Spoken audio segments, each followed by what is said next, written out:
Hello and welcome back to the Sound Good podcast, where we silently critique your music taste depending on how long you listen to each episode. I'm your musical judge, jury, and executioner, Michael. I'm not mad. I'm just disappointed. Why is that? Just go. We'll just roll with it. It's fine. Don't worry about it. All right. And on today's episode, we're going to be doing a lot of We'll talking talk about it later. Today's episode, we're going to be doing a lot of talking about the Omaha-based indie emo band Cursive and their new album Vitriola, along with some music. Oh, are they really? Yeah, they are. I didn't know they were from Omaha. Yeah, fun fact. I was going to ask how you knew about them. Yeah, well, we will get more into that with the review section of the episode. Interesting. No, we're talking about it now. No, we're not going to talk about it now. And as usual, we're going to start off with some news. Micah, would you like to go first? Me. What, did you not want me to use your name? You just want me to You not always do act that? like I'm just being... You're just... So dramatic. Dude. So dramatic. So, I don't know. So, oh, that's why I'm not mad. I'm just disappointed. I forgot. Can't be that mad about it, right? Right. Yeah. So, Fallujah put out a new song. Remember we talked about them because they were getting pre-orders for their new album ready. Yeah. It's to quote a famous reviewing personality, it's it's not good. Yeah, it's not good. They apparently switched singers. Oh, is that the band you yeah. were talking about earlier before recording? Mm-hmm. Yeah, they completely switched singers, and I think that's why they're having a really long turnaround on their new album. And it's just like, your singer was kind of what made you guys unique, I think, for the most part.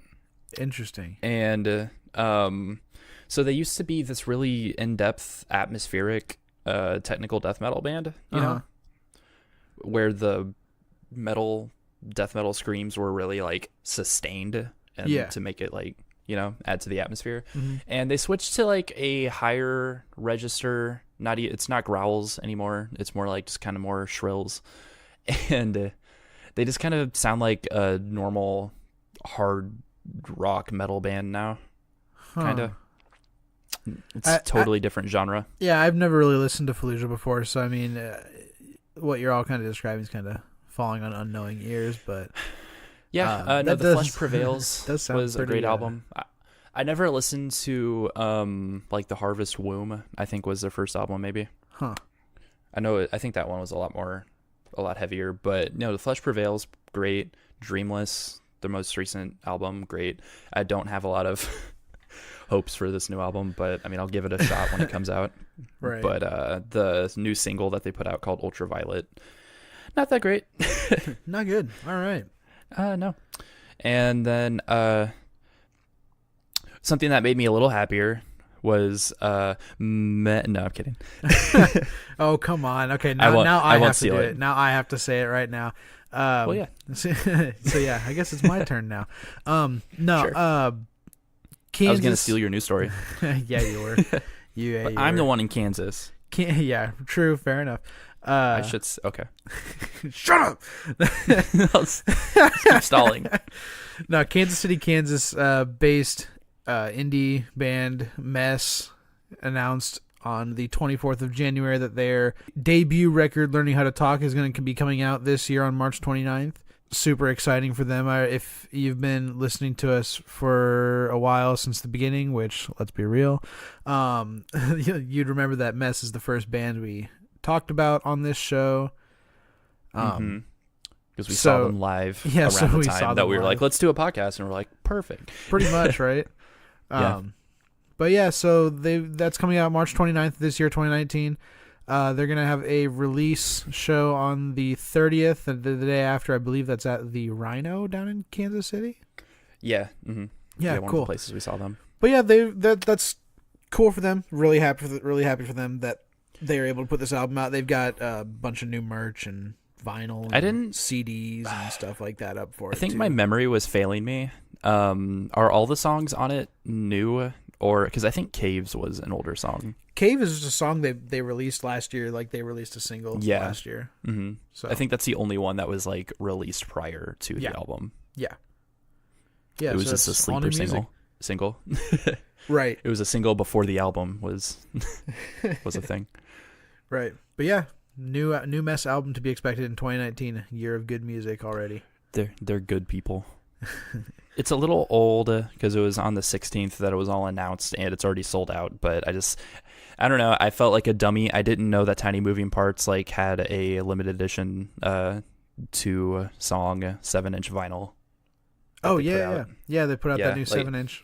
Yeah, it's hardcore.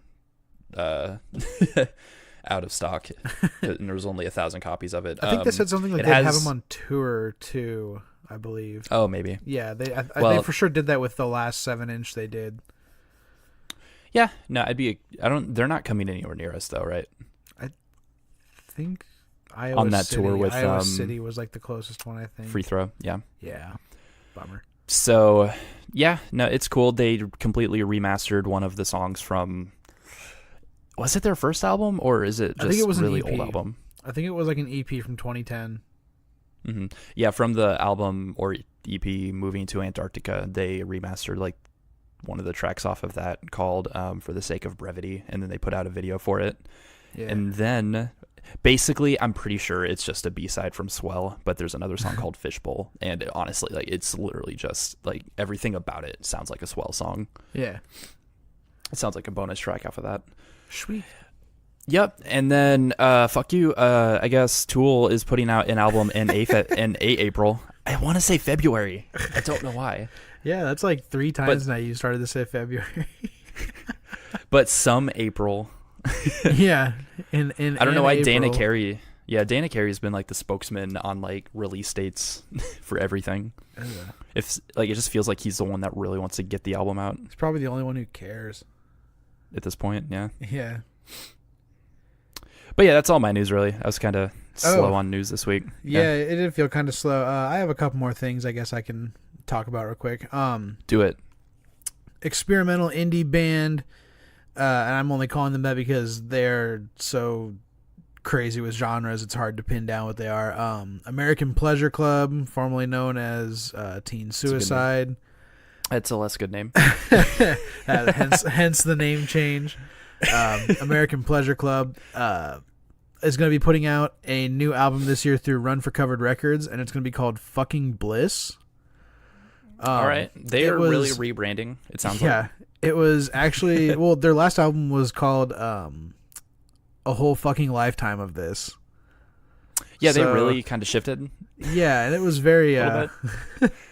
But apparently this album was actually recorded in 2015 during one of... And I'm quoting here from their Facebook post. During one of, if not the most fucked up periods of Sam's life. And Sam is one of the vocalists and musicians in American Pleasure Club.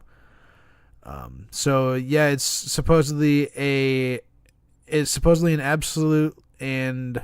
Whoa, what the hell is this? Is worded weird. Sorry. It is supposedly a reaction and product of that period and what was going on in his state of mind and his life at the time. So, okay. Yeah, so that'll be an interesting project to expect sometime this year through Run for Cover Records. I'm excited. Yeah, I like their last album a lot, so hopefully this will be... what genre are they? Like I said, it's really weird. It's indie sounding, but it's got a lot of experimental elements to it. Like there was like straight up a hip hop track on their last album. Well, I mean, I guess it's you got to listen to it. It's like the teen suicide era stuff is a lot easier to describe than American Pleasure Club. Yeah, well, I just feel like that genre, then I'm hoping that it's going to lend well to the heavy personal experience that they drew from. Yeah. I guess is what. Yeah. Like I'm sure, like in that sense, it'll probably be like a really good feeling album. Yeah, and it might even be, the older teen suicide type stuff because it was done in 2015. And they became American Pleasure Club, I think, in 17 or 16. And I should probably specify, I don't mean that it's going to feel good from that. Yeah, right, I mean, like the emotion behind it will feel like it'll feel like a satisfying album. Hopefully. Right. But yeah, that's all the information I got about that. It's probably going to be a depressing album. My last little bit of news, it's not really news. This is kind of just throwaway. This is yeah, so. daddy. This is so Throw it- not news. Throw it in me. Did you know Weezer dropped a surprise cover album? I'm a gape. Yeah. Yeah, it's just literally like it's called the Teal album, and it's 10 tracks of almost exact covers with like no varying musical ideas whatsoever. It just sounds like What is that band even doing anymore? cover albums apparently. Riding on the coattails of their name. See, that's the thing is I think people hyped up Weezer too much in the beginning. Now they're expecting so much from them that like anything they put out is just like not up to par. What do you mean? This isn't like What do you mean? This Perfect. isn't Pinkerton again? What do you mean? I mean, I've never liked Weezer, so Yeah, they're whatever. They're a band, but yeah, they put out that album. They announced some tour dates with it too, I guess. what, tour these covers? Nah, just I guess just some dates where they'll be playing some shows. Okay. They're coming to Kansas City, March 26th. Wait, hey, so you know how they're called tour dates? Yeah. If you go, like, even if you go to a concert alone, are you still kind of on a date? All right, so that's enough for the news of today. But Michael, All right. and are you on a date with like everyone there? Oh my god. Have I dated John Mess? No, That's all I want to you're know. on a date with the band. You're on a date with the band. That's why it's a tour date. Have I dated John Mess? Yes. And Tillian and Will Swan and Matt Mingus. Like and Andrew Michael Wells, dude, like the entire touring fucking band. Jesus Christ. I'm so happy. Hey, you've All right, seen Hail the podcast is Sun over. too, though, I right? need a moment. You've seen Hail the Sun too, right? Yeah, Yeah, there you go. That's even better. Donovan Malero. I'd give him a smooch. All right, this is getting too creepy. Let's, Donovan, where are you going? hey, our Donovan. listeners, where are you going? Come back. I want to smooch you. No, let's what do you say? You Oh, wanna, no. You want to jump into the Consensually. album review? Oh my god. Oh, you were just running to the album review. Here, we'll come with.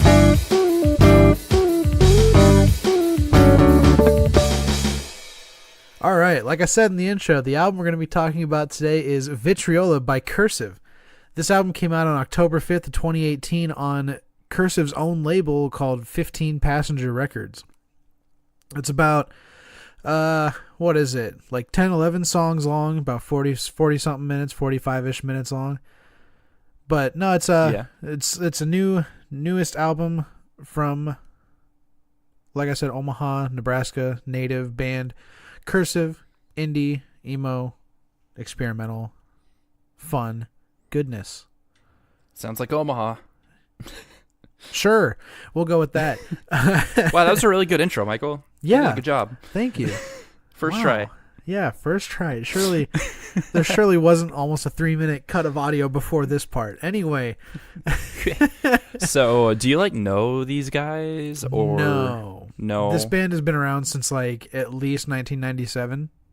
Oh shit. Back when Okay. Saddle Creek Records was big in Omaha, and Omaha was a really big hub for indie and emo music. Getting into this Cursive album, Micah, What about would you like to start off with any thoughts or any general overlook or? This album's really dramatic. That's To a say very the accurate least. word for it. Yeah, maybe over dramatic. It's mostly the lyrics that kind of stood out to me as just kind of too much, maybe. Sure. Yeah, you have any like specific areas about that? Definitely not subtle. Ouroboros is probably the biggest offender. Yeah, Ouroboros seems that like sense. it's very cut and 'Cause it dry, really literal just- song. Yeah, because it just feels like just society and corporations, man, you know? Yeah. Like they feel like they're trying to say something, but they're not nuanced about it at all. Right. Especially the society has got a heinous case of crabs. Everybody's got an itch to scratch. Yeah. We're all fucking over each other's cousin. Oh my god. Yeah.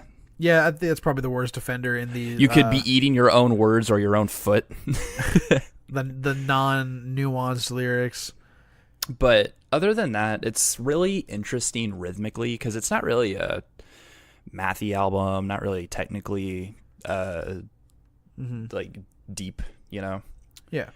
They really just generated a cool atmosphere that has a really specific tone, and it's definitely heightened by the use of violin. Mostly, I think, kind of in just the first half. I don't remember it appearing too much after a certain point.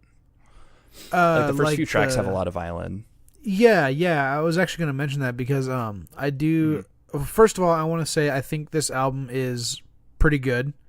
Yeah, in a that's general right. sense. In a general sense, I saw a review on Pitchfork that gave it a 6.8, and I was like, that's about right. I feel that. I would put it around that. Maybe a little higher. Maybe a little higher, yeah, because I'm not a big fan of Pitchfork's reviews at all. They're pretty true, stupid. but like I didn't read the review. I just saw the rating, and like my gut was like, yeah. I feel it's a pretty alright album. I think it opens up very unexpectedly. Like I'm not a fan of the intro track, which the name is too long for me to remember. Free to be or not to be you and me. There you go. Nice. I'm glad, wow, you actually had that on hand. Holy shit. Yeah, no, I have the lyrics on hand, bro. Oh, nice. I needed to make that point. Yeah. Nice. Wow. But yeah, I thought the intro track was like it was okay. I liked the heavy chaotic feeling to it with like the very like jabby and stabby guitars and like drums and all that. But then, like it kind of felt like a weird children's like play. It felt creepy. Something. It felt creepy. Like it felt like, or kind of oh fuck, who's the Nightmare Before Christmas dude? Jack Skellington? No. What? What? The director. Christmas? Oh, Tim Burton. Tim Burton, yeah. Like it just felt like something like kind of Tim Burton-esque, I guess. I don't know. Is that his to name? Me? Yeah, it's Tim Burton. Yeah, no, we got it. Okay. My sources tell me. Yeah, right. Okay. Yeah, no, it sounds very. It just sounds very like horror indie, like very dark and ominous, kind of. Yeah, and it's a cool intro, but I don't think that tone carries throughout the rest of the songs. Well, it's not even that. I actually really enjoy that. I would have liked that song better if it would have all been like that. I don't like exactly. the little. Yeah. I don't like that little like soft consistent break halfway between the song. Mm-hmm. I wasn't, and then it like gets really soft and like you're floating on a cloud, and then it's like something just pulls you out from that cloud, just slams you into the ground over and over again. Like had they committed to it. Yeah, like if they would have committed to that aggressive style throughout the entire song, it would have been all right. But I do think after the opening track, it actually just gets better from that point on until about Ghost Riders. I did not like that song like at all. I think Ghost Rider was easily one of my least favorite tracks on the album, just because the vocal melody and the music itself didn't really fit in my mind. I hated the little. I hated the drops in with this vocal line. The intervals that he went with. Yeah, I couldn't stand those. It's just the song sounded very half-assed and it's lack of a pretty better big word. deal. It's a pretty big deal for a band like this too, where he's kind of committing to not really spoken word. He's like in a weird middle ground between like singing or yelling and spoken word, He kind of reminds me of the vocalist for the Strokes. Mm-hmm. Yeah. Song. Oh fuck, that's what it was. Yes. Yeah. His voice is very reminiscent of the Strokes. Pick Up the Pieces sounds like a Stroke song. Yes. Yeah, that's what it was. I could not place it. Yeah, and that's I think that's part of the reason I enjoy this album a lot, because I really like the Strokes. And then you've got songs like Under the Rainbow and It's Gonna Hurt that have like that very rocky driving sound that the Strokes are usually known for, and just with like you really mentioned simple, earlier, punchy beats. Yeah. And like you mentioned earlier with the violin, I think the inclusion of the instruments like the violins and the orchestral strings in general, and like the synthesizer and the piano has really added a lot to the songwriting. Because while the guitars, like for instance in the opening track, while the guitars are just doing stabs, like everything else instrument wise is doing something like very atmospheric or interesting to keep your focus away from the guitars as much. It's that way also in Pick Up the Pieces and It's Gonna Hurt. Mm-hmm. I kind of wish that they would have done a little more with the violin, because like I said, it's not really a musically technical album at all, but usually the violin other than maybe sustaining notes to add atmosphere, they would like kind of mirror, like they would have like trade-offs with like the rock instrument rhythms, like go back and forth. I think it happened on It's Gonna Hurt a lot. I just wish that like the violins did a little bit more other than mirror, for me personally. Yeah, I think wish there were more like cool violin lines. Yeah, I think actually the coolest violin line in the whole album is I think it's on It's Gonna Hurt, but it's that little that does, yeah, like, and then it halfway does through. a duet with the guitar. Yeah. Yeah, like a duet guitar solo with the violin. Yeah. Yeah, like that's probably one of the coolest moments on the entire album is just that little break in halfway through the song with the violins and then the solos and stuff, but yeah, then the other coolest part for me, even though Ouroboros, we already shit on its lyrics a little bit, well, I did a tiny bit. It's a cool feeling song, and it's like pretty groovy. Yeah, it's just kind of dragged out a little bit. Yeah, I don't know feel that like it needs to be a was kinda 6-minute long. song. Yeah. Yeah. And like you have to wait too long to get to the really, really cool part where you have like an explosion of synth out of nowhere, Yeah. And like it's really out at like, because the rest of the songs don't have synth like that, Right. And so it's like really refreshing, and I think that this style that they're going for really lends itself to a good layer of synth, and I hope that they like do that more in the future. Yeah. Hey, real quick, do you have the lyrics up for that song? Yeah. Can you confirm for me real quick, yes or no? Are the lyrics cyclical? Do they like repeat? Does it like go halfway and then come back? Because I know they start like and end the Ouroboros. song. Yeah, they start and end the song on the same line. The I am a parasite, I am a shill. Sort of. The last bridge, like, no, it doesn't start and end the same way. They're not symmetrical. Okay. No, not really. Oh, okay. It's Never close mind. though.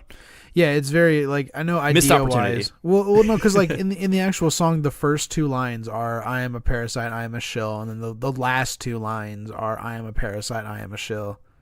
No, the last Aren't two they? lines are Ouroboros. They just do the chorus again. Oh. But then they also have like the "I am that lowly snake chasing its tail" before the last chorus. Okay. Yeah, all right. Well, there goes that theory. Never mind. Fruitless endeavor. Yeah. You went for it. Well, I was just curious because it felt like it's a song that when you listen to it, it feels like it repeats. Like it feels like they would do that. I think it's because it's a repetitive song, Michael. That's yeah, fair enough. But anyway, yeah. I really like the art for this album. Yeah, the art was really cool. I've seen an alternate art, like an alternate variant of like the album art where it was just the ribbons that say Cursive and Vitriola on it on like a white cream background. I don't know that I would like that more. I like the don't know blues where I saw it, but and the purples on this one a lot. Yeah, it just looked very minimal.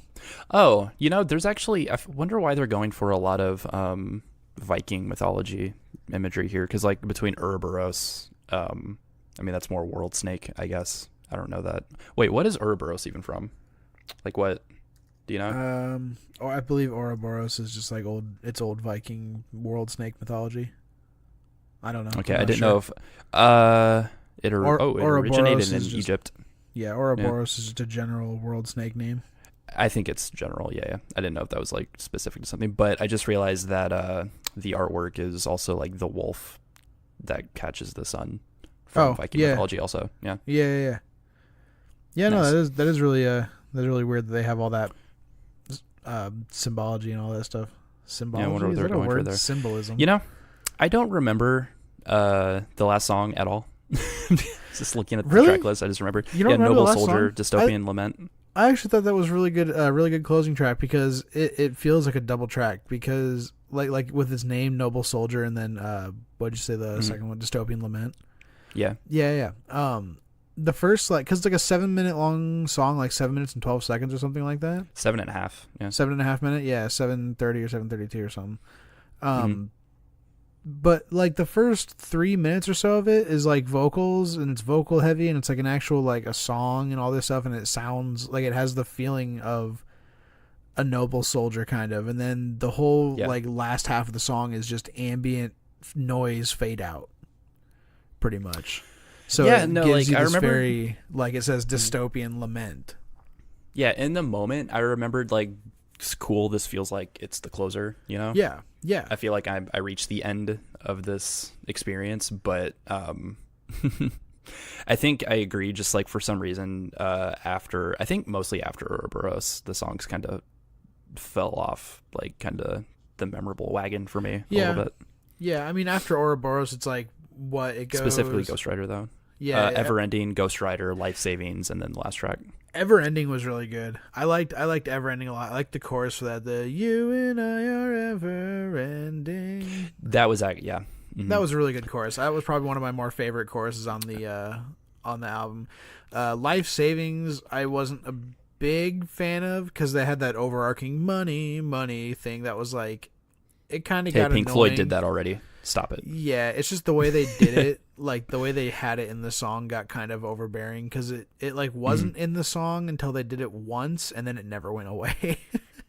Yeah. Yeah, Life Savings was all right. Ghost Rider was blah. Yeah, I think Everending was one of my more favorite tracks on the album too. Up there. With, that was kind of a lie. I forgot about Everending. I like that song a lot. That one actually feels like the way that chorus is set up. It feels a lot more indie than a lot of the other stuff on the album. Yeah, for some reason. I wish.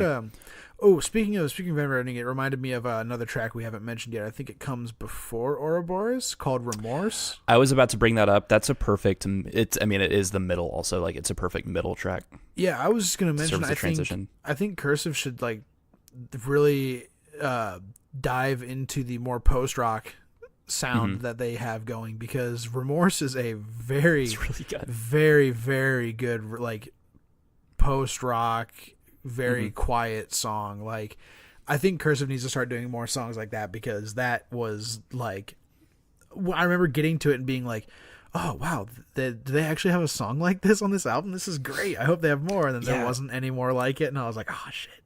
Because it stood out immediately as just totally different and really good.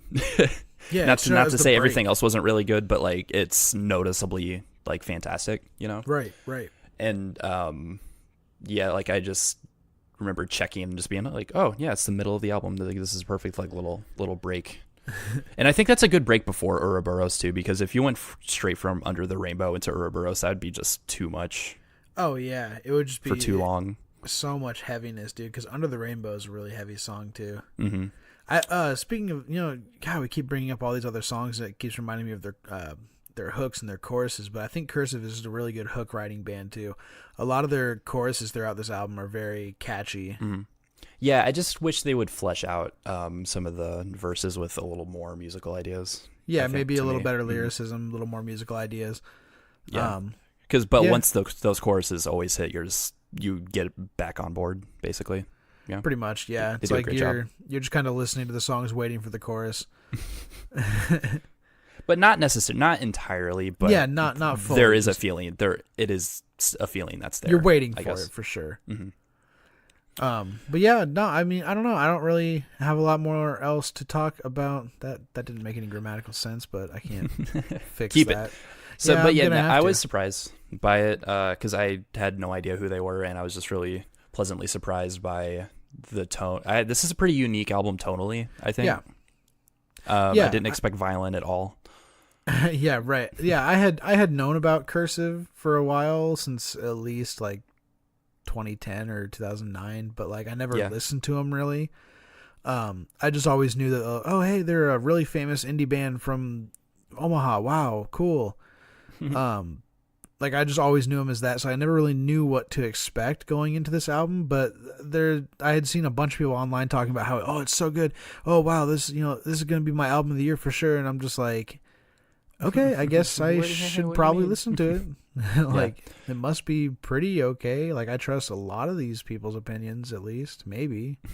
Possibly. Like, it depends. What's their musical track record? No. Yeah.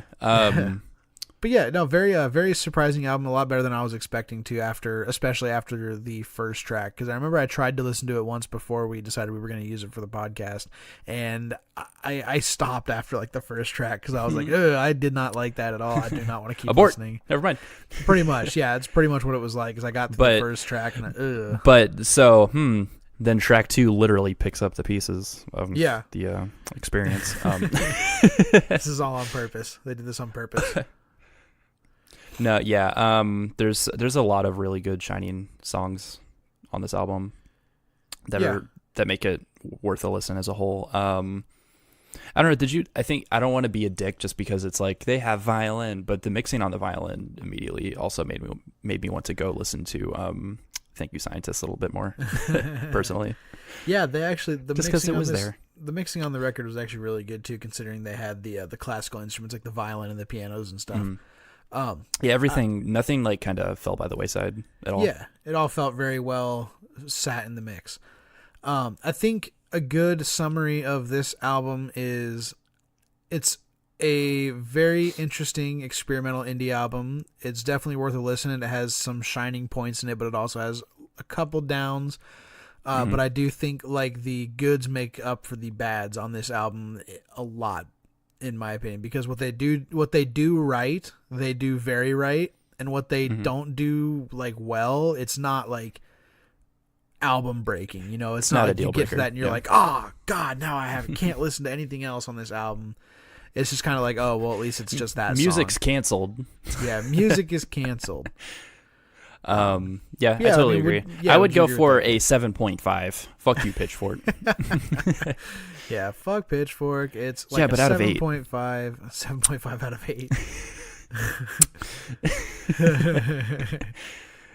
No, I would think I would probably go like 7.5 or 8 out of 10 for me personally. But yeah, I really liked it. It was great. Yeah.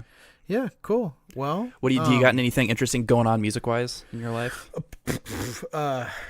Same. No, yeah. not really, man. I don't know. I guess I kind of do, but I haven't really been doing much. I finished putting together a guitar and how's that? You're scared? It's still spooking you? Is it still staring at you in the corner of the room when you sleep? No. I don't know why I'm worried to plug it in. I mean, like I said, worst thing that happens is it you die. No. I mean, that's worst the thing worst. That happens, it just fries all my electronics and I get really sad. Wait, are you a robot? Yeah. Fries all of your electronics? Yeah. I mean, no. Well, I ordered like 4 vinyl within the last 2 days, so I'm excited. Yeah, dude. 3 of which were an hour ago.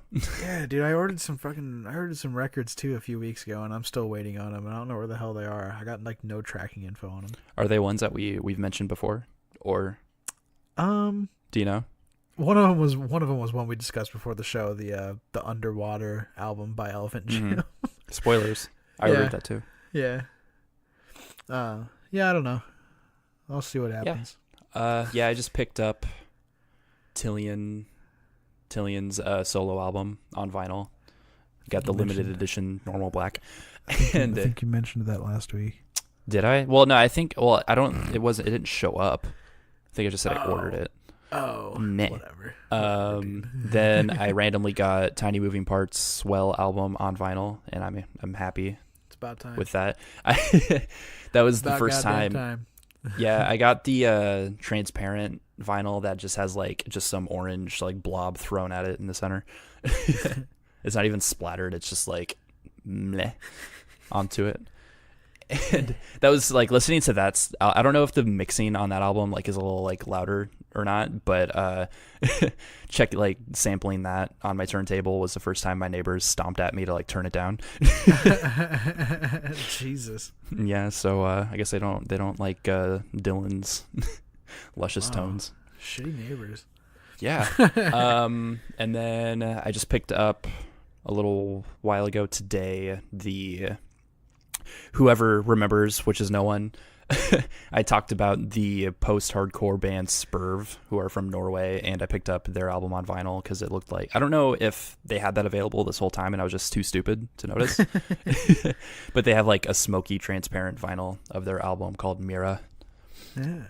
So yeah, that's what's going on with me. I found there was a really cool instrumental synth band called No Idea that I found that just put out an album recently. So check that out. We're not going to talk about it. Cool. Well, that's all I got going on.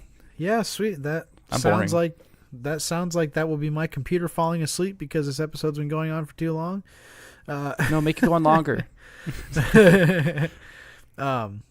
You said we would review 2 albums this episode. Oh, I did. Wow. Well, how time flies. Looks like it's already been half an hour. It looks like, but it'll be in part 2. Yeah, it'll be in part 2 coming out next week. Genius. I didn't even think about that. All right. Well, that's but hey, Brian Passen, it's been 1,159 days. What the fuck? I didn't even ask this time. Perfect. All right, that's going to do it for this episode. We're going to wrap it up here. Thanks for listening. This isn't going to be the normal outro because I'm going to actually beg you to fucking like our Facebook page and follow us on Twitter because please, we need interaction and we need followers. I need human contact. If you don't follow us, if you don't leave us a Facebook page a like or follow us on Twitter, our bosses are just going to whip us and we're going to get no food again. And I but swear Michael, to God, we are the bosses.